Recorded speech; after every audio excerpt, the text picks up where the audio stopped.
Welcome and thanks for joining us for MultiClass Mondays. Special shout out to the first timers that are here. As a friendly reminder, the race details and weather forecast are posted in the Discord info channel all week long.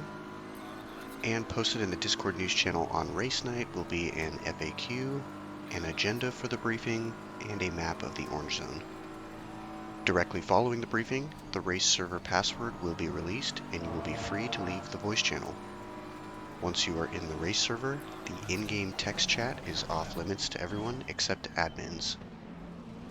Round 4 is our invitational endurance round, so we have a few guests joining us in the Lamborghini Super Trofeo class.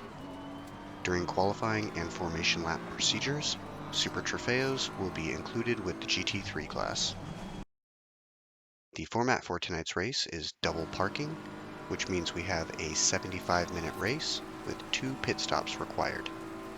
There is no pit window, which means you can pit at any time during the race. During both pit stops, refueling is required, and tire changes are optional but allowed.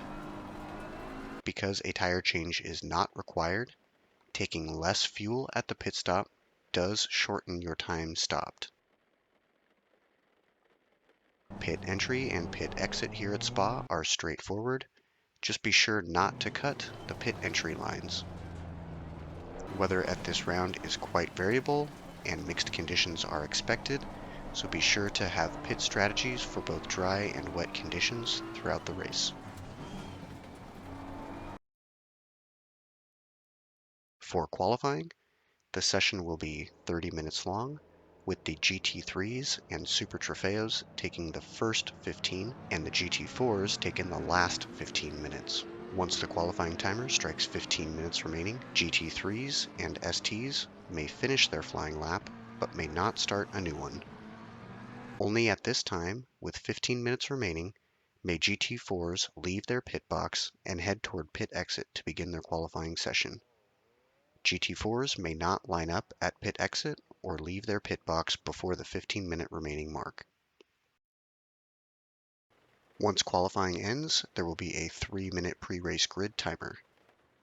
ACC may not place everyone where they need to be for a proper multi-class race start, but we will use a free, full formation lap so we can accomplish 2 important tasks. First, GT3s and STs placed behind any GT4s are required to pass the GT4s and rejoin the back of the GT3 field at the start of the formation lap.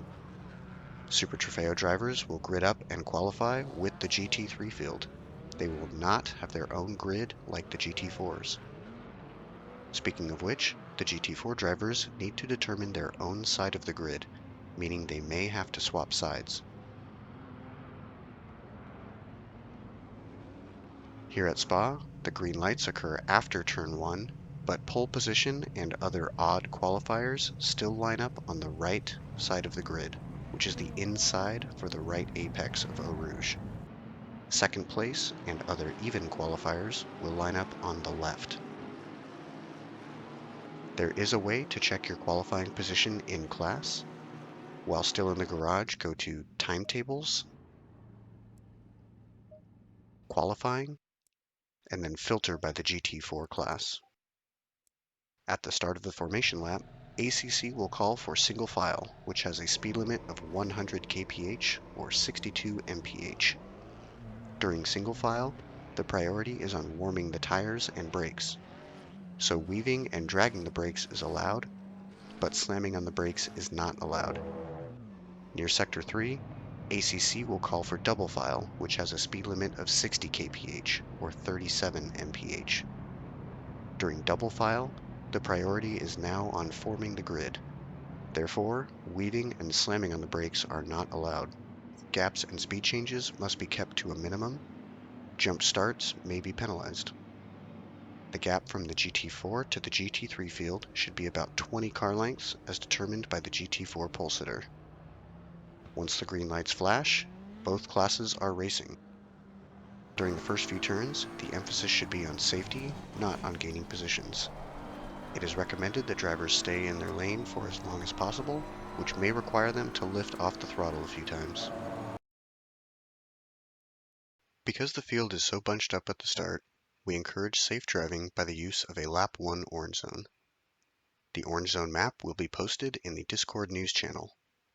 At Spa, it begins as soon as the lights go green and goes through turn 9, or no name. In the orange zone, clean passes are still allowed, but any penalties resulting from an incident in the orange zone will be more harsh.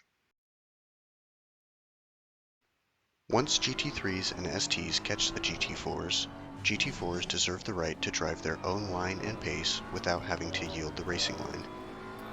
GT4s and other blue flag drivers are expected to hold their racing line and not defend, allowing the driver behind to pick their location to pass.